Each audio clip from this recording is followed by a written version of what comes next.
우리나라 감리교회를 대표하는 교회 중에 성남에 김병삼 목사님이 담임하시는 만낙교회가 있습니다. 그런데 그 만낙교회는 굉장히 특별한 것이 있습니다. 교회 내에 흡연실이 있습니다. 놀라지 않으시네요. 그렇다면 우리 교회도 교회 내에 흡연실을 만들 수 있을까요? 역시 우리 교회는 장로교회입니다. 왜 교회 내에 흡연실을 만들었느냐? 우리 교회는 깨끗한 사람만을 원하지 않습니다. 술 마시는 사람들도, 담배 피는 사람들도, 세상에서 손가락질하는 죄를 짓는 사람들도 문이 열려 있습니다. 우리는 주님을 닮기를 원합니다. 그래서 교회 내에 흡연실을 설치를 하였다는 것입니다. 김병삼 목사님이 최근에 다시 교회라는 책을 출간했습니다. 인터뷰 내용 중에 참으로 인상적인 부분이 있었습니다. 마지막 순간 저에게 단 한 번의 설교 기회가 주어진다면, 만약 여러분이 목회자라면, 이제 여러분이 목회자입니다. 목회자인데 이제 하나님께서 여러분을 곧 부르실 것입니다. 이제 여러분은 마지막 한 번의 설교할 수 있는 기회가 남아 있습니다. 그렇다면 여러분들 그 마지막 설교의 기회를 어떤 주제의 말씀을 전하시렵니까? 한번 지금부터 5초 동안 생각해 보세요. 1초, 2초, 3초, 4초, 5초. 여러분의 마지막 생애에 어떤 걸 주제로 말씀을 전하시렵니까? 속으로 대답해 보시기를 바랍니다. 김병삼 목사님은 마지막 순간 저에게 단 한 번의 설교의 기회가 주어진다면 저는 다른 것 말고 교회에 관해서 말씀을 전하겠습니다. 신앙생활에서 가장 중요한 게 교회론입니다. 내가 속한 이곳이 진짜 교회인지, 우리가 꿈꾸는 교회는 무엇인지 자부심을 품고 신앙생활을 하는지 거듭 살펴야 합니다. 이렇게 대답을 하셨습니다. 이분이 마지막 설교를 교회에 대해서 전하는 것이 저에게 인상적인 것이 아니었습니다. 내가 속한 이곳이 진짜 교회인지, 우리가 꿈꾸는 교회는 무엇인지, 이 표현이 제 마음을 울렸습니다. 내가 속한 이곳이 진짜 교회가 맞느냐, 진짜 교회와 얼마나 닮았느냐, 이게 더 중요하다는 것입니다. 만약에 내가 속한 교회가 진짜 교회가 아니라 짝퉁 교회라면 우리가 이 안에 사는 모든 것들은 무의미하게 될 것입니다. 그러므로 신앙생활과 교회생활을 하기 전에 가장 중요한 것은 진짜 교회는 어떤 모습인지를 아는 것입니다. 위조 집회는 끊임없이 만들어지고 있습니다. 위조 집회의 감별사는 여러 종류의 위조 집회를 수집해서 분석하고 탐구하지 않습니다. 위조 집회의 감별사는 오로지 진폐만 봅니다. 진짜 집회를 바라보면서, 매일같이 바라보면서 이 진짜 집회의 특징이 무엇인지를 날마다 살핍니다. 어떠한 위조 집회를 보더라도 본능적으로 감별해낼 수 있다고 합니다. 마찬가지로 우리는 진짜 아름다운 교회의 모습을 날마다 보고 생각하고 그렇게 되기를 노력해야 합니다. 우리는 아름다운 교회의 원본을 보고 그렇게 되기를 힘써야 한다는 거예요. 여러분, 원본이 얼마나 중요한지를 한 가지 예를 통해서 설명해 드리겠습니다. 편자는 말굽에 대어 붙이는 쇳조각입니다. 편자를 만드는 명장이 제자에게 편자 하나를 맡기고 한동안 자리를 비우게 되었으니 이걸 본으로 삼아서 100개의 편자를 만들라고 명했습니다. 제자는 밤낮 가리지 않고 땀을 흘리면서 열심히 편자 100개를 만들었습니다. 몇 달 후에 스승은 제자가 들고 온 편자를 보고 의아해했습니다. 제자의 손에는 자신이 명했던 것과는 전혀 다른 편자 100개가 들려 있었기 때문입니다. 왜 이런 결과가 나오게 되었을까요?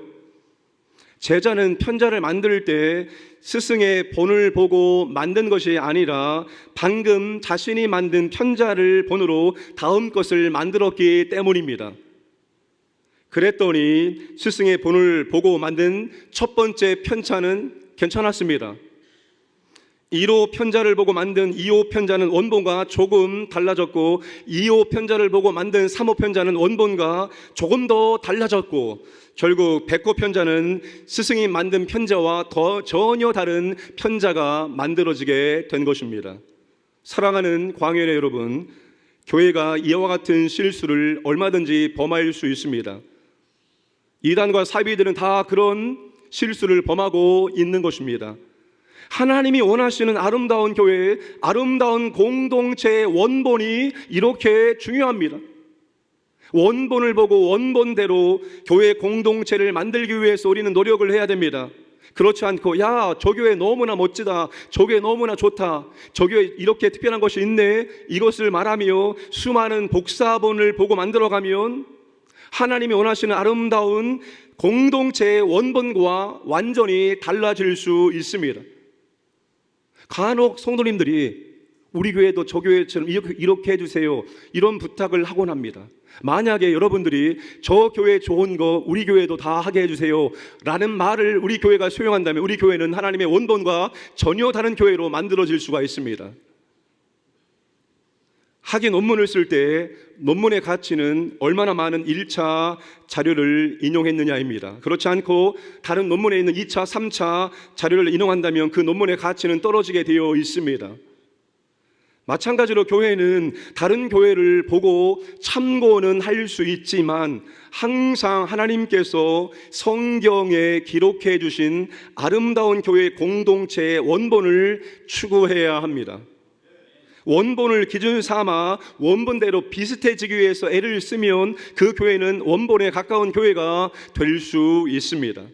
그러나 원본을 추구하지 않으면 하나님이 원하신 아름다운 공동체와 전혀 다른 공동체를 만들어낼 수 있습니다. 중세 교회가 그러하였습니다. 여러분, 중세에 그 시대에 교회가 세상을 통치하는 시대에 얼마나 많은 교회가 있었습니다. 그런데 그 중세의 모든 교회들은 전부 다 원본에 빗나간 짝퉁 교회였습니다. 그러므로 우리는 원본을 추구해야 됩니다. 오늘 본문 시편 133편은 하나님이 원하시는 아름다운 교회 공동체의 원본 중에 하나입니다. 우리는 하나님 원하시는 아름다운 공동체가 되기 위해서 이 원본 공동체를 보고 담고자 애를 써야 됩니다. 이 아름다운 원본 공동체의 모습이 어떠한지 오늘과 다음 주일까지 한번 들여다보도록 하겠습니다.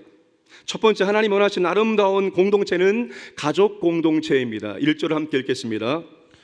보라, 형제가 연합하여 동거함이 어찌 그리 선하고 아름다운고.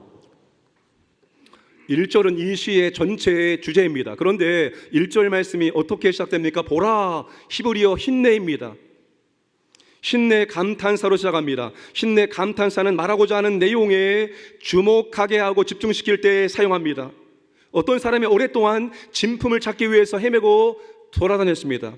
오랜 시간 진품을 찾기 위해서 돌아다녔는데 드디어 자신이 찾던 진품을 만나게 되었을 때 오는 흥분의 표현으로 여러분이 느끼면 좋을 것 같습니다.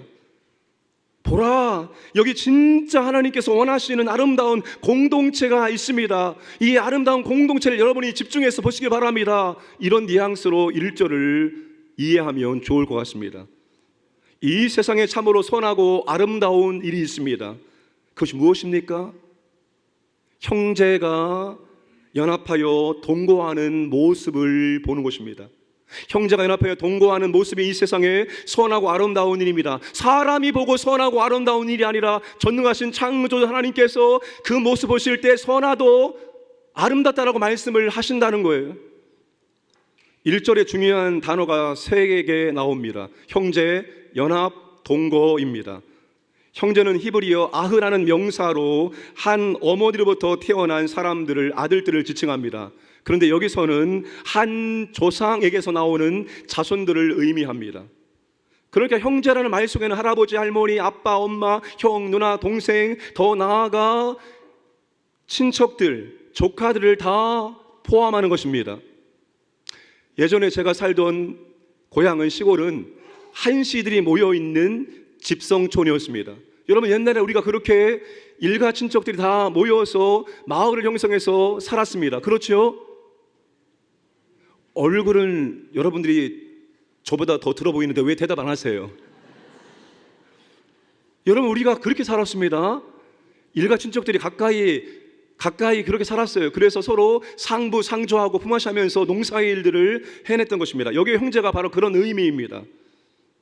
연합은 히브리어로 야하드라는 명사로 하나됨, 연합됨, 결합됨, 모두 함께라는 뜻입니다. 동거는 히브리어 야샤브라는 동사로 머무르다 살다 거주하다라는 의미입니다. 그러니까 형제가 연합하여 동거한다는 말은 자손들이 모두 함께 결합되고 연합하여 하나가 되어 산다는 뜻입니다. 사랑하는 광인의 성도님들, 이것이 하나님이 원하시는 아름다운 공동체의 원본입니다. 우리 교회는, 우리 자신은 이 원본 모습과 비교했을 때 얼마나 가까운지, 얼마나 닮았는지 자주 비교해 보아야 됩니다. 여러분, 이 원본을 옆에 두고 내가 이 원본과 얼마나 가까워지고 있는가, 우리 교회가 원본과 얼마나 닮아가고 있는가 끊임없이 비교해 보아야 한다는 것입니다. 하나님께서 이스라엘 왕에게 두 가지를 금하고 한 가지를 철저히 하라고 명하셨습니다. 신명기 17장 18절 19절 읽겠습니다. 그가 왕위에 오르거든 이 율법서의 등사본을 레위 사람 제사장 앞에서 책에 기록하여 평생에 자기 옆에 두고 읽어 그의 하나님 여호와 경외하기를 배우며 이 율법의 모든 말과 이 규례를 지켜 행할 것이라. 율법책의 등사본을 평생에 자기 옆에 두고 읽어라. 율법책을 손으로 필사한 복사본을 옆에 평생 두고 읽으면서 통치하거라, 이 뜻입니다.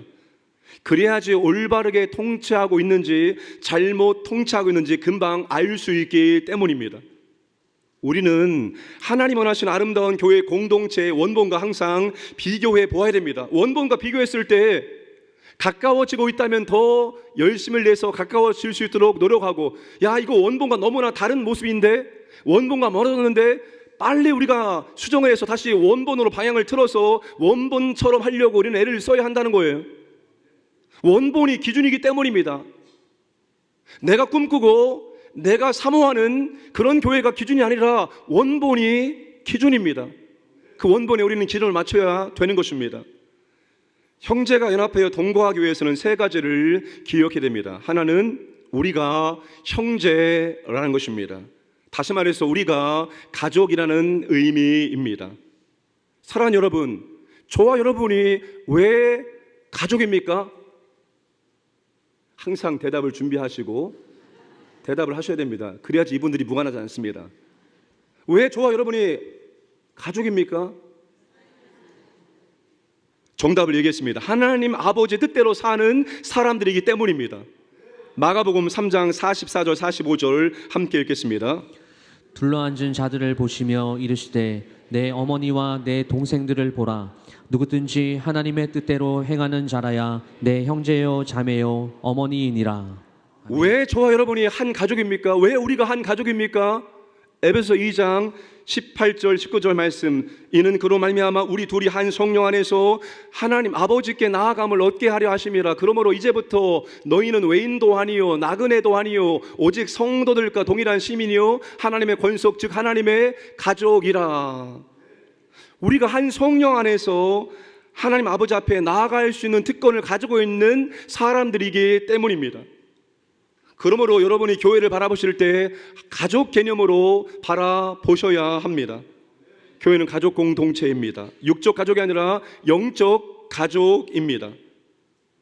한 사람이 이 땅에 태어나게 되면 반드시 육신의 가족을 만들어 주시고 그 속에서 성장하도록 하셨습니다. 하나님이 유일하게 교회와 가정을 손수 창조하셨는데 왜 하나님의 가정을 창조하셨느냐? 한 사람이 이 땅에 태어나면 그 가정에 있는 엄마 아빠와 형제 자매들의 사랑과 돌봄을 받아서 성장하도록 하기 위함입니다. 그렇게 사랑과 돌봄을 받고 성장한 사람은 세상에 나가서 사람 구실을 바르게 할 수 있기 때문입니다. 마찬가지로 영적으로 태어나면 반드시 영적인 가족을 만들어 주시고 그 속에서 성장하도록 하셨습니다. 그것이 교회입니다. 그래서 교회는 영적 가족 공동체입니다. 공동체를 떠나서는 교회라고 말할 수 없고, 교회를 떠나서는 내 믿음이 온전하게 성장할 수가 없습니다. 이게 하나님의 성장의 원리이기 때문입니다. 바울은 디모데전서 3장 15절에서 하나님의 가족, 하우스홀드, 하나님의 가족 가운데에서 사람이 어떻게 처신해야 하는지를 그대가 알게 하려는 것입니다. 이 가족은 살아계신 하나님의 교회요 진리의 기둥과 터라고 말했습니다. 여러분, 하나님과 성경은 끊임없이 우리에게 교회는 하나님의 가족이다라고 그렇게 계속 말하고 있습니다. 이 하나님의 진리는 과거나 지금이나 미래나 전혀 변화되지 않습니다. 그런데 세월이 지나면서 교회는 가족에서 조직으로 변하고 가족에서 기관으로 변화되어 버렸습니다. 하나님의 사람들의 가족적인 삶은 건물에서 모이는 모임으로 변질되어 갔고, 사람들은 그 건물을 가리켜서 교회라고 부르기 시작했습니다. 사랑하는 찬양대 여러분, 여러분들은 광연교회를 들었을 때 가장 먼저 무엇이 떠오릅니까? 광연교회를 들었을 때 여러분 머릿속에서 한상욱 담임 목사가 떠오릅니까? 안 떠오르네요. 여러분, 우리는 광연교회를 들었을 때 이 대로변에 멋진 건물을 먼저 떠오르지 사람을 떠올리지 않습니다. 찬양대에서 함께 찬양을 부르는 내 옆에 있는 짝꿍을 떠올리지 않습니다. 우리 구역에 있는, 우리 전도회에 있는 사람들 떠올리기보다도 우리는 이 아름다운 건물을 먼저 떠올리게 된다는 사실입니다. 그런데 교회라는 단어는 건물을 지칭하는 단어가 아니라 교회는 부르심을 받은 사람들입니다. 부르심을 받은 사람, 단수가 아니라 부르심을 받은 사람들, 복수입니다. 교회는 건물이 아니라 하나님의 가족의 모임입니다. 하나님이 원하시는 아름다운 교회의 공동체는 뾰족 탑의 건물로 상징되는 나라가 아니라 특별한 관계로 상징되는 나라로 만드시는 것이었습니다. 이것이 이상적인 표현으로 들릴지라도 저는 늘 이렇게 말하고 외치고 있습니다. 제가 선창하면 여러분들이 후창하시기 바랍니다. 교회는 또 하나의 가족입니다. 교회는 가족 그 이상의 가족입니다. 이 말을 들었을 때 지금 머릿속에서 혼란이 일어나는 분들이 계십니다. 교회가 가족이라고, 교회가 가족이라고. 이 말이 내 가슴으로 와닿지 않는데, 그런데 교회가 가족 그 이상의 가족이라고, 이건 말도 안 돼, 이해할 수 없어 라고 생각하시는 분들이 계실 것입니다. 추석 명절을 앞두고 있습니다. 멀리 떨어져 살고 계신 부모님들을 1년에 몇 번을 만나십니까? 멀리 떨어져 살고 있는 일가 친척 형제자매들을 1년에 몇 번을 만나시고 그들과 밥 먹고 교제하고 있습니까? 설 명절 한 번, 추석 명절 한 번, 생신 때 한 번, 기본 3번에서 많아야 5번, 6번밖에 되지 않습니다.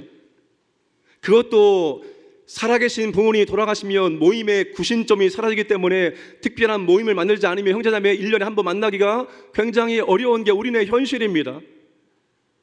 그런데 교회의 식구들은 매주 일주일에 한 번씩 만나고 보고 있다는 사실입니다.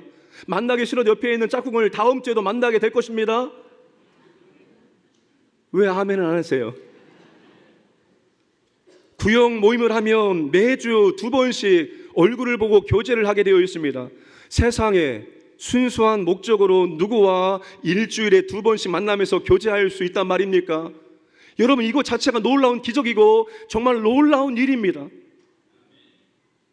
그러니 교회는 영적 가족이고 가족 그 이상의 가족이라는 말이 전혀 불가능한 것이 아닙니다.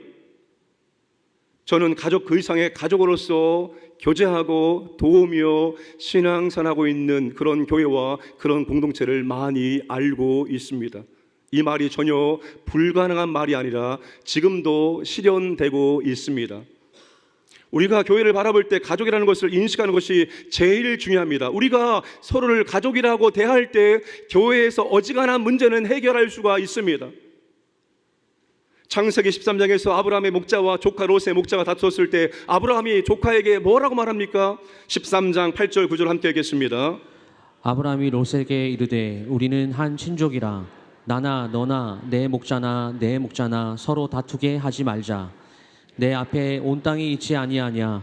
나를 떠나가라. 내가 좌하면 나는 우하고 내가 우하면 나는 좌하리라. 아브라함이 조카 롯이가 말합니다. 야, 우리가 한 친족 아니냐? 우리가 형제가 아니냐? 왜 우리가 싸우느냐? 내가 양보할게. 네가 더 좋은 곳을 선택하라 말하고 있는 것입니다. 요셉이 자신을 노예로 팔아버린 형들을 용서하고 화해할 수 있었던 근거가 무엇이었습니까? 자기를 여러분 죽이려고 했습니다. 그리고 노예로 팔아버렸습니다. 그 형제들을 그가 용서하고 화해하고 더 좋은 것들을 제공해 줄 수 있었던 근거가 무엇이었습니까? 그가 믿음이 좋았기 때문이었습니까? 창세기 42장 11절에 우리는 다 한 사람의 아들들로서 확실한 자들이니, 우리가 다 한 사람의 아들들입니다. 우리가 한 가족입니다. 요셉이 듣고 싶었던 이 고백을 형들을 통해서 듣게 되었습니다. 요셉은 진실로 그들을 용서하고 화해하고 그들의 미래를 그가 다 책임져 주었습니다. 먹고 살 곳, 머물 집, 모든 것들을 다 안전하게 풍성하게 제공해 주었습니다.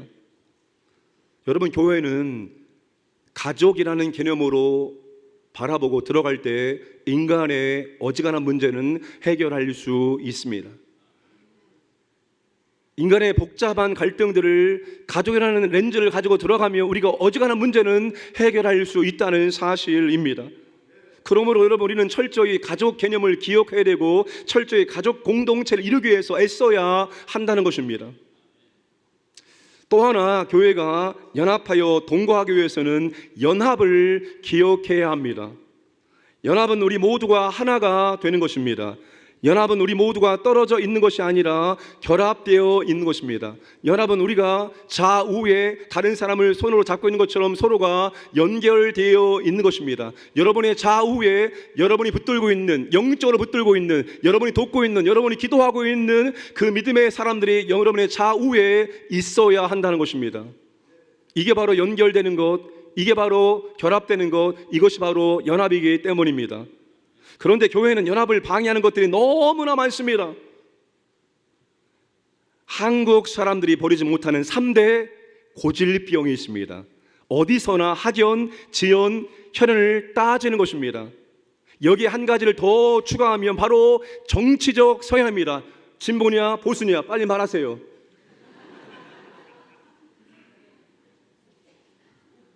이왕이면 다홍치마, 팔은 안으로 굽는다. 이런 표현들이 전부 학연, 지연, 혈연을 벗어나지 못한 한국 사람들의 특성을 표현한 말입니다.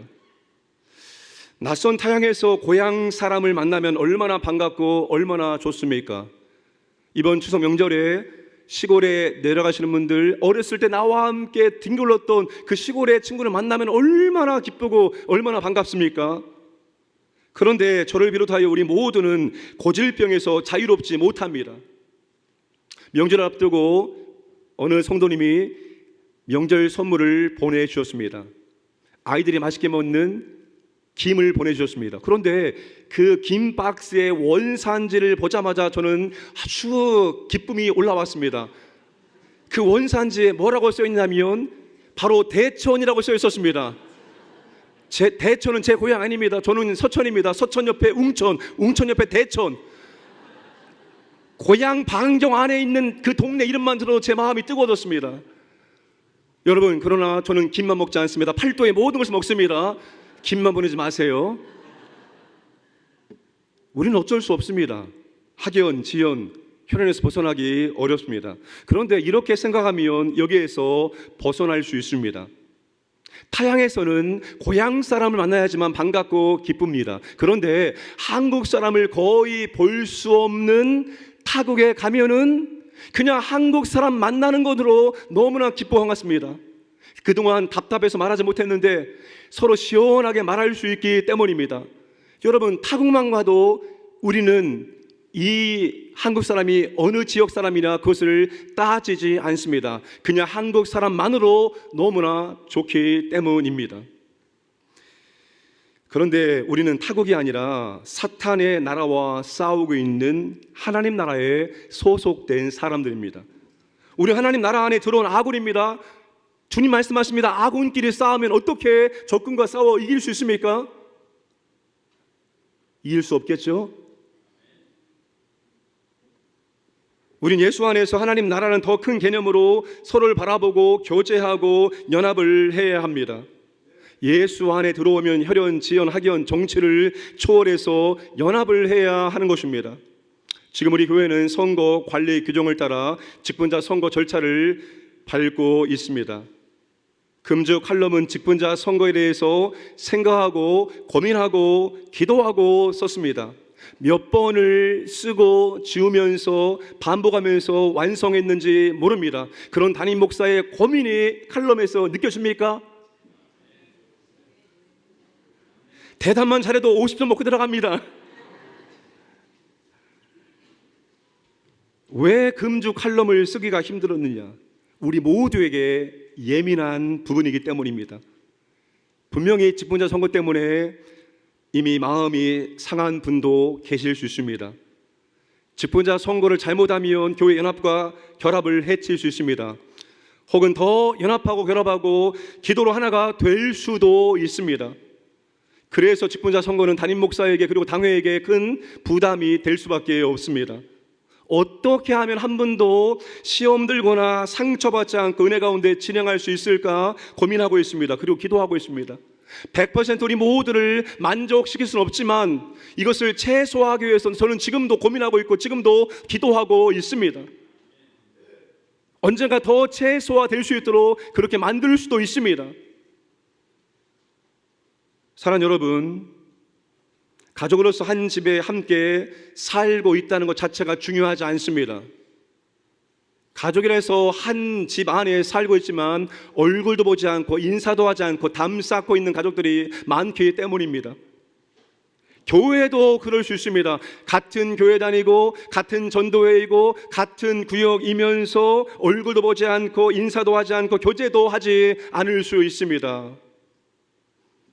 하나님이 원하신 아름다운 공동체의 원본이 아닙니다. 저는 여러분에게 이렇게 도전하고 싶습니다.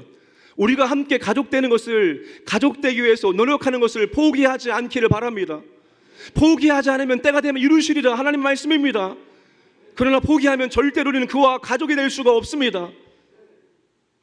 얼굴을 보기 싫어도 여러분, 그 사람의 얼굴에서 예수님의 얼굴 보기를 원하고 그렇게 마음을 먹고 더 다가가고 더 말하고 교제해서 정말로 이 담을 허물고 영적 가족이 되어지기를 여러분 포기하지 않기를 주님의 이름으로 축복합니다.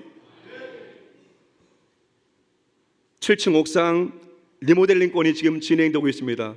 공간이 비었다 보니까 좀 더 공간을 활용하기 위해서 당회에서 고민하고 7층 리모델링을 진행 중에 있습니다. 지금은 설계 단계에 들어와 있습니다. 그런데 더 고민이 있습니다. 교회 연합과 결합을 위해서 이것이 유익한 것일까? 혹은 이것 때문에 더 얼굴 붉히고 싸우는 일은 생기지 않을까? 이런 고민이 있습니다. 미리 말씀을 드리는 것입니다. 정말 아름답게 우리가 가고 싶은 정말로 우리나라에서 없는 카페와 같은 그런 분위기를 연출할 수 있는 아름다운 모습으로 리모델링할 수 있도록 기도하시기 바랍니다. 그리고 싸우지 마시기 바랍니다. 가만히 보면 교회 공동체는 연합하고 결합하고 하나가 되기 힘든 조건들만을 가지고 있습니다. 도대체 여러분, 우리가 연합하기 위해서 무엇을 근거로 무엇을 기준 삼으며 우리 모두가 연합할 수 있습니까? 우리가 모두가 함께 할 수 있습니까? 무엇을 연합의 조건으로 세우면 될 수 있을까요? 여러분, 예수 그리스도 그분의 복음 외에는 우리를 연합하게 만들 수 있는 근거와 기준이 아무것도 없다는 사실입니다. 우리는 예수 그리스도를 기준 삼고 예수 그리스도의 복음을 중심으로 연합을 해야 한다는 것입니다. 거기에 다른 것이 들어가면 절대로 우리의 연합은 이루어질 수 없습니다. 다른 건 내려놓고 예수 그리스도 그분의 복음 붙들고 그게 기준되어서 우리가 서로 연합할 수 있기를 주님의 이름으로 축복합니다. 여러분, 우리 모두가 불편한 동거가 아니라 기쁘고 즐겁고 편한 동거가 되길 원합니다. 형제가 연합하여 동거하며 어찌 선하고 아름다운 곳, 형제로 인식하고 연합하면 우리에게는 편안한 동거가 이루어질 수 있다는 거예요. 그 전까지 우리는 항상 불편한 동거를 할 수밖에 없습니다. 그러므로 연합하고 결합하여 하나가 될 수 있도록 끊임없이 노력해야 됩니다.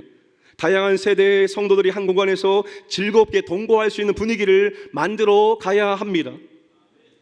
어떤 세대도 불편하게 만들어서는 안 됩니다. 말 못하는 영화도 중요합니다. 어린아이 무시하지 말아야 됩니다. 노인들 배제시키지 말아야 됩니다. 이제 영광스러운 본향으로 곧 돌아갈 성도도 우리는 무시할 수는 없습니다. 교회는 우리 모두가 영적 가족으로서 연합하고 즐겁게 동거해야 하는 곳이기 때문입니다. 오늘 여러분 마지막 찬양으로 축복송을 부르려고 합니다. 제가 가사를 읽어드리겠습니다.